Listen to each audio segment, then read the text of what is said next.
Assalamu alaikum viewers. If your scanner is giving same error like this, then you must have to watch this video till the end.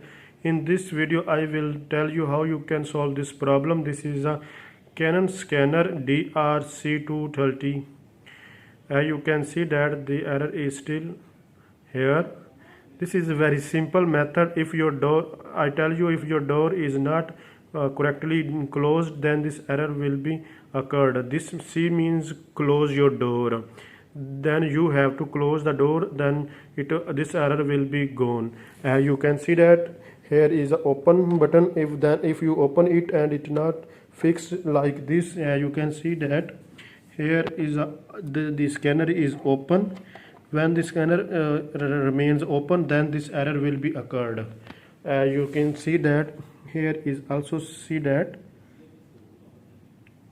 similar like this.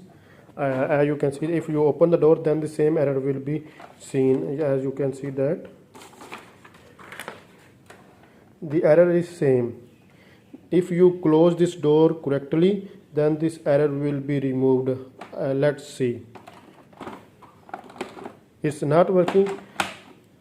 You can see that after closing this door, it has been done. If the close is not closing perfectly, then you have to check this one.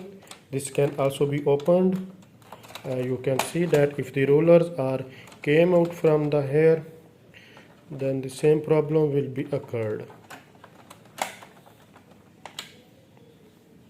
You can see that you can pull out, you can fix this one, then correctly fix. After fixing this one, then also your problem will be solved. But this error always occur due to the close. If the scanner close is not closed perfectly, then this error will be occurred. As you can see that. If your problem has been solved, please subscribe the channel and click on like button.